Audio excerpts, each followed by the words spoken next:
অবশ্যই বাজেট নিয়ে কথা বলবো আজ, এবং একটু আগে আপনারা দেখছিলেন নির্মলা সীতারামন অর্থমন্ত্রী, তিনি সংসদে বাজেট পেশ করলেন, অন্তর্বর্তী বাজেট পেশ করলেন। কর কাঠামোতে অপরিবর্তনই থাকলো, এবং রীতিমতো যে নিয়ে আমাদের বিশেষ নজর ছিল যে মধ্যবিত্ত মানুষ, সাধারণ মানুষের ক্ষেত্রে করে কত ছাড় থাকে।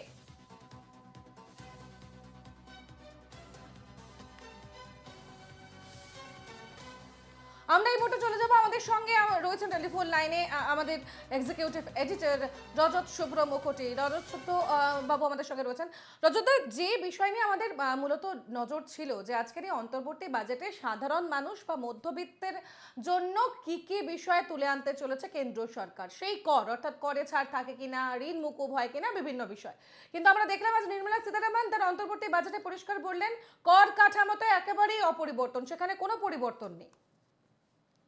দেখো, শুধুমাত্র এটা মাথায় রাখতে লাগবে, এটা ভোট অন অ্যাকাউন্ট বা অন্তর্বর্তীকালীন বাজেট।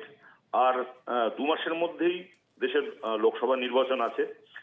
এই বাজেটটা দিয়ে একটা জিনিস বোঝা যাচ্ছে যে প্রথম 3 মাসের জন্য জবের থেকে ভোট ঘোষণা হবে, তারপর থেকে 3 মাস অ্যাটলিস্ট আমার ইন্টারিম বাজেট দরকার আমার সরকারের ফাংশনিং প্রপার্টি চালানোর জন্য।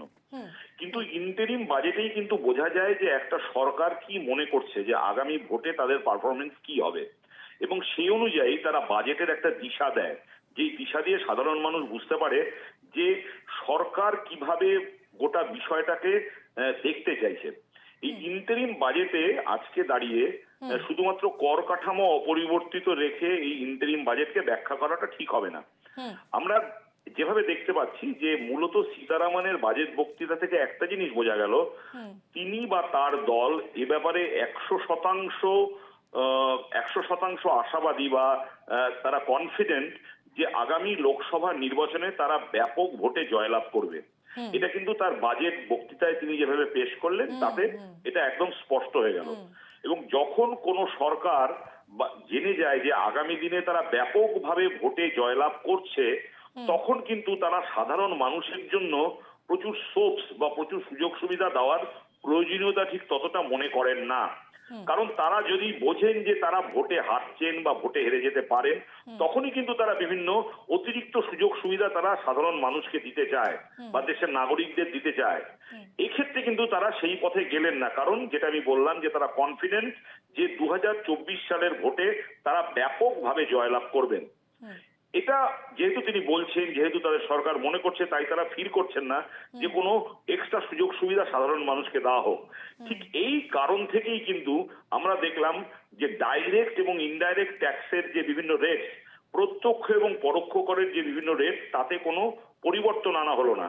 প্রত্যক্ষ কর মানে ইনকাম ট্যাক্স বা কর্পোরেট ট্যাক্স বা অন্যান্য বিভিন্ন ইনডাইরেক্ট ট্যাক্সের যে ডিউটিজ আছে, তাতে কোনো রকম পরিবর্তন করা হলো না। তার ফলে প্রথম যে পয়েন্টটা বললাম যে সরকার মনে করছে না যে সাধারণ মানুষকে অতিরিক্ত সুযোগ সুবিধা দিয়ে তাদের ভোটটাকে আমি কিনে নিচ্ছি। তারা মনে করছেন যে এই সরকার আরো একবার ক্ষমতায় আসবে, তার জন্য তিনি কোনো অতিরিক্ত সুযোগ সুবিধা দিচ্ছেন না। এবার পরের পয়েন্টে আসি। তিনি শুরুতেই বললেন যে আগামী 5 বছর ভারতে একটা আনপ্রেসিডেন্টেড ডেভেলপমেন্ট হবে, মানে অভূতপূর্ব উন্নয়ন হবে, অভূতপূর্ব উন্নয়ন হবে। এক্ষেত্রে কিন্তু তারা বুঝছেন যে তারা আগামী 5 বছরের জন্য আবার ক্ষমতায় আসবেন। এই অভূতপূর্ব যে উন্নয়ন হবে, আনপ্রেসিডেন্টেড ডেভেলপমেন্ট, এই আগামী 5 বছরে ভারত অভূতপূর্ব উন্নয়নের সাক্ষী থাকবে।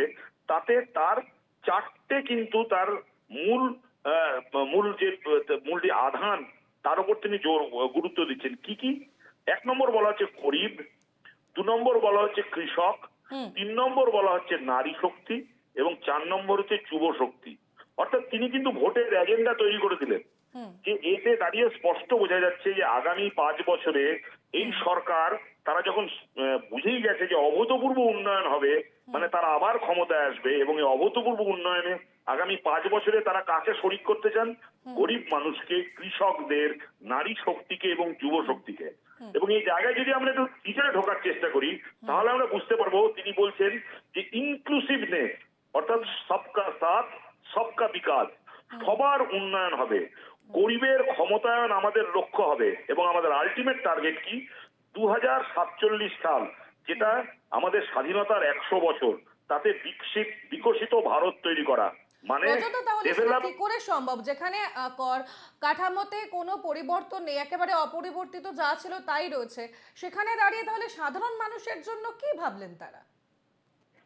না, এখন আমি যেটা বললাম যে সাধারণ মানুষের জন্য কিন্তু তিনি তাদের সাধারণ মানুষের জন্য আমরা যখন ডিটেল বাজেট পাবো 3-4 মাস 3 মাস পরে যখন জুলাই মাসে যখন পূর্ণাঙ্গ বাজেট হবে তখন তিনি বাজেটের ডিটেল যাবে। এটা মূলত তিনি কি বললেন যে আগামী এই চলতি কামিং ফিসকালে মানে আগামী আর্থিক বছরের জন্য আমার দেশের মোট আয় হবে কর বাবদ সামগ্রিক বাবদ মোট আয় হবে 30,80,000 কোটি টাকা এবং আমার ব্যয় হবে 47,66,000 কোটি টাকা, অর্থাৎ এই 16,86,000 কোটি টাকা আমার ফিসকাল ডেফিসিট হবে বা রাজকোষ ঘাটতি হবে।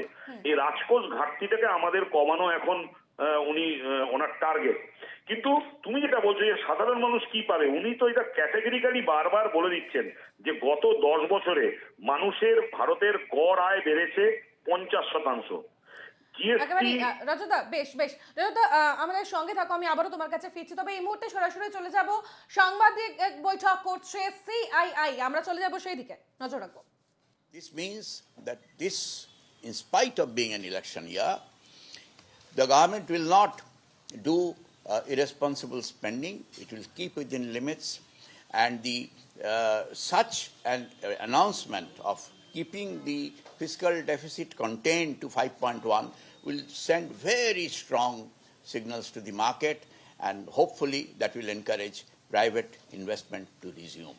I think that is the summary. If you have any questions. একটু আপনারা যদি বাংলায় বলেন, আমাদের তো অনেকগুলি বাংলা চ্যানেল, খুব ভালো হয়। আর দীপক বাবু, একটা কথা, যেটা যে প্রত্যাশা ছিল আপনাদের, সেই প্রত্যাশা কি পূরণ হলো?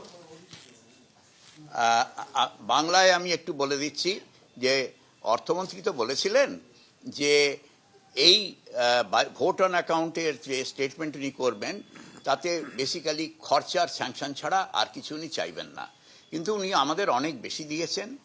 উনি আমাদের বুঝিয়ে দিয়েছেন যে আমাদের কি গত কয়েক বছরে আমরা কত দূর এগিয়েছি। উনি আমাদের ভবিষ্যতের একটা দর্শন দেখিয়েছেন যে এই দিকে দিশা। উনি বলে দিয়েছেন যে সরকার শুধু সোশ্যাল ওয়েলফেয়ার স্কিমে খরচা করবে তাই নয়, পরিকাঠামো তৈরি করার জন্য rail, aviation, port, green energy এইসবের দিকেও এগোবে। এবং উনি বলে দিয়েছেন যে আমাদের ফিসকাল ডেফিসিট কমে গিয়ে 5.1% অফ জিডিপিতে যাবে। সুতরাং গভর্নমেন্ট এটা ইলেকশন ইয়ার হওয়া সত্ত্বেও খুব বেশি খরচার দিকে যাবে না, যাতে করে মার্কেটের দিকে খুব পজিটিভ সেন্টিমেন্ট যেতে পারে। আপনাদের সরাসরি দেখাচ্ছি সেই ছবি, সাংবাদিকদের মুখোমুখি হয়েছে সিআইএ। আপনারা শুনছিলেন যে তাদের বক্তব্য, নির্মলা সীতারামন আজ ফিসকাল ডেফিসিটের বিষয়টাই বলেছেন, সেই বিষয়গুলি তুলে ধরলেন তারা।